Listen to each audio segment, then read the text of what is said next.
గుర్తుపెట్టుకోండి, ఏదైనా కావాలంటే అడగాలి, మీరు అడగాలి. అడిగితే నేనేం చెప్తానంటే నేను ఫస్ట్ నేను నో చెప్పను ఎవరికి. చాలామంది నా దగ్గరికి వచ్చి చైర్మన్స్ కావాలి, టీటీడీ చైర్మన్ కావాలని కనీసం ఒక 50 మంది అడిగారు ఇప్పటికి నన్ను. ఒకటే ఫస్ట్ సంతోషం, మా ఇంట్లో వాళ్ళు ఒకళ్ళు అడగలేదు, అందుకని ఆనందంగా అనిపిస్తుంది. అంటే గతంలో వైసీపీ వాళ్ళకి మనకు కూడా ఇంట్లో వాళ్ళు వచ్చేసి మొత్తం బంధువులు అందరూ పనిచేసుకుని అంటే భయం వేసింది. మా ఇంట్లో వాళ్ళు కూడా అడుగుతారు కానీ సంతోషంగా ఎవరు అడగల. అందుకని నాగబాబు గారి పేరు వచ్చింది, అందుకని అంటున్నాను ఈ మాట. మేబీ మా నాగబాబు గారికి అలాంటి కోరికలు లేవు. ఆయన నిరాకారాన్ని ప్రార్థించే వ్యక్తి. ఎథీస్ట్ అని చెప్పను కానీ ఒక భగవంతుని విగ్రహారాధనని దాటి ఉండే వ్యక్తి, అసలు నిరాకారాన్ని పూజించే వ్యక్తి. అందుకని ఆయన పేరు ఎలా వచ్చిందని అనుకున్నాను. చాలా ప్రతిదీ కూడా మీరు అడగండి, నేను దానికి నో చెప్పను, నేను పరిశీలిస్తాను. ఒకవేళ ఇవ్వలేని పక్షంలో ఎందుకు ఇవ్వలేదో, ఏమి చేయగలమో నేను మనస్ఫూర్తిగా మీకు మనసిప్పి మన నాయకుల ద్వారా చెప్పిస్తాను. లేదంటే కొన్ని పరిస్థితులు నేనే చెప్తాను. అందుకని దీని పెద్ద మనసుతో మీరు అందరూ అర్థం చేసుకొని మీరు అడగడం అయితే అస్సలు మీరు ఇబ్బంది పడదు, మీరు అడగండి మనస్ఫూర్తిగా. ఎందుకంటే నాకు ఏదైనా కావాలని నేను అడుగుతాను. కాదు నేను ఎప్పుడు నా స్వార్థాన్ని నేను ఏమడగను, నాకు పదవి అడగను. కానీ నేనేమంటానంటే నాకు ప్రధానమంత్రి గారిని అడుగుతాను. ఇప్పటిదాకా ఏం అడగలేదు ప్రధానమంత్రి గారిని, ఖచ్చితంగా అడుగుతాను. రాష్ట్ర 5 కోట్ల మంది ప్రజల కోసం అడుగుతాను. ఇప్పుడు స్టీల్ ప్లాంట్ని ప్రైవేటీకరణ చేయకుండా పాసిబిలిటీ ఉందా అడుగుతాను. అలాగే మనకి విశాఖలో రైల్వే జోన్ కావాలి, అవన్నీ అడుగుతాను. అలాగే మనకి ఒక 20 లక్షల మందికి ఉద్యోగాలు రావాలని మన కూటమి ప్రభుత్వం అనుకుంటే దానికి తగ్గట్టుగా సర్వీస్ సెక్టర్ని ఎంత డెవలప్ చేయొచ్చు, ఇలాంటివన్నీ అడుగుతాను. పదవి అనేది మనకి బాధ్యత అవ్వాలి, కానీ అది ఒక ఫ్యాషన్ స్టేట్మెంట్, ఒక అలంకారం అవ్వకూడదు. ఎందుకంటే చాలామంది అడుగుతున్నప్పుడు నాకు ఉన్న ఇబ్బంది ఏంటంటే సబ్జెక్ట్ నాలెడ్జ్ లేకుండా.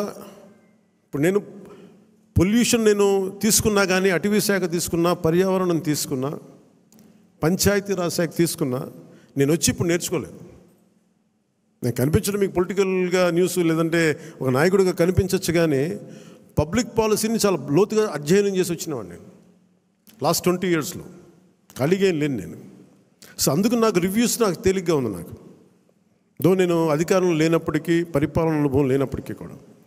అలాగే మీరు ఏదైనా అడిగేటప్పుడు కూడా మీ అనుభవంలోకి దగ్గరగా అడగండి. నాకు లేదు అంటే, నాకు భవిష్యత్తులో ఏదైనా కావాలంటే మీరు దానికి తగ్గట్టుగా సంసిద్ధం అవుతానంటే I'm open for it. So అందుకని దీని అందరూ పెద్ద మనసుతో మీరు అందరూ అర్థం చేసుకుంటారని చెప్పి మీ అందరికీ పేరు పేరున మీ అందరికీ ధన్యవాదాలు తెలుపుకుంటూ, ముఖ్యంగా ఈ కార్యక్రమాన్ని ప్రసారం చేస్తున్న మీడియా అధిపతులందరికీ, ముఖ్యంగా మేము 21 మంది మేము గెలవగలిగాం. జనసేన 5.5 కోట్ల మంది ప్రజలకి అండగా నిలబడింది, కూటమి విజయానికి వెన్నుదన్నులా నిలబడింది. అంటే మేము చేసిన ప్రతి కష్టాన్ని మీడియా అధిపతులు కానీ, సీనియర్ పాత్రికేయులు కానీ, ప్రతి యూట్యూబర్ కానీ మీదైనా యుద్ధం చేశారు. అది మేము మర్చిపోలేదు. సో మీకు మనస్ఫూర్తిగా నా హృదయపూర్వక ధన్యవాదాలు. ఇక్కడ మా దగ్గర ఛానల్ లేవు. మా దగ్గర నన్ను అందరూ అడిగేవాళ్ళు, ఛానల్ లేదు ఏం చేద్దామంటే, ప్రతి గొంతు మనకి ఛానల్ అవుతుంది, ప్రతి ఫేస్బుక్ మనకి ఛానల్ అవుతుంది, ప్రతి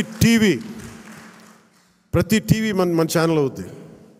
ప్రజల కోసం చేసినప్పుడు అన్ని ఛానల్స్ మన ఛానల్స్ అవుతాయి. అందుకనే నాకు ఇది మనది కాదు, ఇది వాళ్ళది అని నేను ఎప్పుడు అనుకోను. ఇన్క్లూడింగ్ గత ప్రభుత్వం వాళ్ళ ముఖ్యమంత్రిగా చేసిన ఆయన ఛానల్ని కూడా నేను మనస్ఫూర్తిగా గౌరవిస్తాను. వాళ్ళు మనల్ని గుర్తించకపోవచ్చామే, కానీ వాళ్ళకి ఆ గౌరవం సంపూర్ణంగా ఇస్తాం. సో మనస్ఫూర్తిగా మీ అందరికీ కృతజ్ఞతలు తెలియజేసుకుంటూ, ముఖ్యంగా లా అండ్ ఆర్డర్కి సంబంధించి ఈ మధ్యన చాలా కీలకం అయిపోయింది. నేషనల్ మీడియా అడిగింది, మన కర్నూలులో జరిగిన సంఘటన, ఉమ్మడి కర్నూలు జిల్లాలో జరిగిన సంఘటన, ఒక చిన్నపాటి బిడ్డ మీద ఏం జరిగిందో అందరూ మైనర్ బాలు ఏం చేశారు మీకు అర్థమైంది. నన్ను స్పందించమన్నారు. ఏం మాట్లాడాలంటే